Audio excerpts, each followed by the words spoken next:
Halo semuanya, perkenalkan kembali kami dari kelompok 4, kelas Oceanografi A 2020. Izin memperkenalkan mengenai metode pengukuran arus laut. Nah, apa aja sih manfaat mempelajarinya? Yaitu ada 1, mengetahui pola arus laut, mengetahui dominansi jenis arus, menjadi dasar dalam perencanaan engineering, yang terakhir untuk verifikasi atau validasi model matematik. Nah, metode pengukuran arus laut ini dibagi menjadi 2 loh. Yang pertama, ada metode Euler. Metode ini digunakan di lokasi yang tetap menggunakan current meter. Metode yang kedua ada metode Lagrange. Metode ini dilakukan dengan mengikuti jejak suatu alat, misalnya pelampung. Nah, metode Euler ini dibagi menjadi 2 sensor. Yang pertama ada sensor mekanik, dihasilkan dari perputaran rotor dan biasanya terdapat sensor yang bergerak.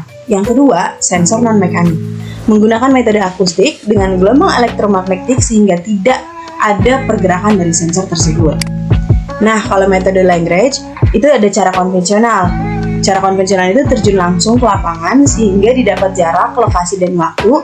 Gerakannya pun dipengaruhi oleh angin dan dorongan gelombang sehingga sulit untuk kita kontrol. Nah, yang kedua ada cara modern. Cara modern itu menggunakan pencatat arus kuasi Lagrange. Yang kedua, metode teknologi satelit. Nah, gimana sih cara penentuan lokasi pengukuran arus? Biasanya dilakukan sampling, di mana sampling tersebut dianggap dapat mewakili karakteristik wilayah yang diteliti. Sekian untuk penjelasan singkatnya. Untuk mengenai hal lebih lanjut, silahkan saksikan video yang selanjutnya. Terima kasih.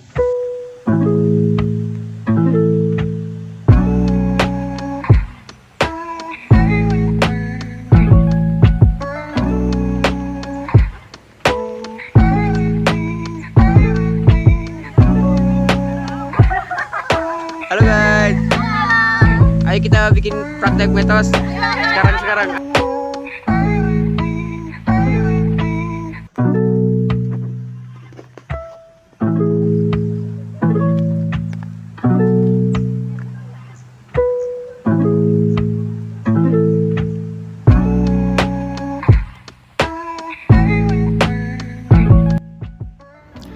Flow watch merupakan suatu alat ukur yang dipakai untuk mengukur laju aliran atau jumlah sebuah fluida yang bergerak mengalir dalam sebuah pipa tertutup atau drainase terbuka.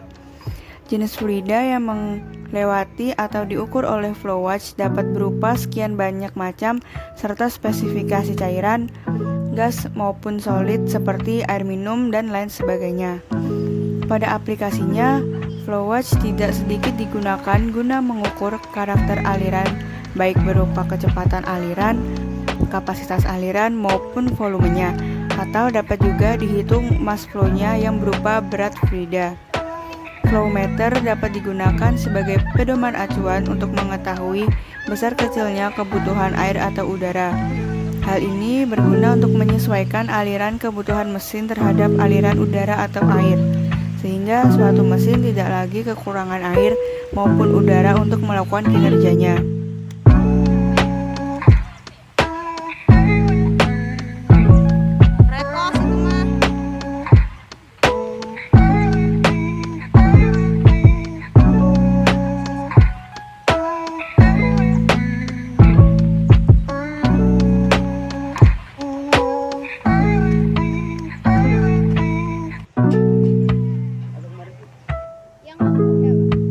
Sekian dari video kami, kurang lebihnya mohon maaf. Wassalamualaikum warahmatullahi wabarakatuh. Dadah.